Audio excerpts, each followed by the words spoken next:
নমস্কার, কলকাতা স্ট্রিট রাইডের আরেকটা এপিসোডে আপনাদের স্বাগত।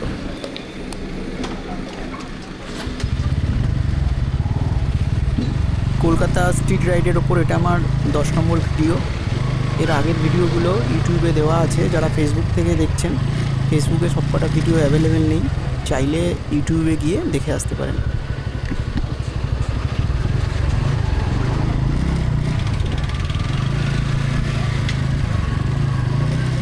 এই এপিসোডে রয়েছে আলিপুর থেকে দেশপ্রিয় পার্ক পর্যন্ত। এই স্ট্রিট রাইডগুলো করার একটা বিশেষ উদ্দেশ্য আছে, তো সেটা নিয়ে আলোচনা করছি।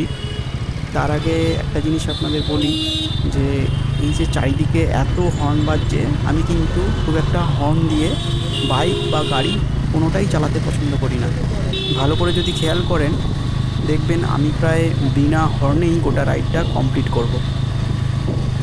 তো যেটা বলছিলাম, এই ভিডিওগুলো করার একটাই উদ্দেশ্য, কলকাতার এখনকার রাস্তাঘাটকে একটা ভিডিও আর্কাইভ করে রাখা।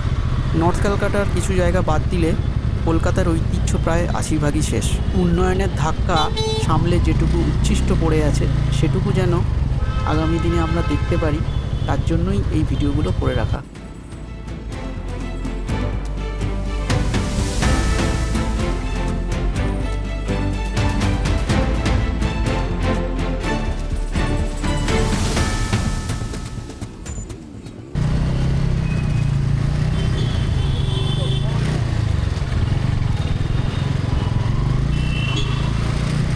কলকাতার গণ্ডি আস্তে আস্তে অনেক বেড়েছে। আগে যাদবপুর মানেই এক্সট্রিম সাউথ ছিল, আর এই ভবানীপুর, আলিপুর এগুলোকেই সাউথ বলা হতো মেনলি। রাস্তার ধারে 2-4টে যে বাড়ি দেখতে পাচ্ছেন পুরনো দিনের, এগুলো আশা করি আগামী 10 বছরের মধ্যে থাকবে না। যাই হোক, ভিডিওটা যদি এতদূর দেখে থাকেন তাহলে আশা করছি বাকিটাও দেখবেন।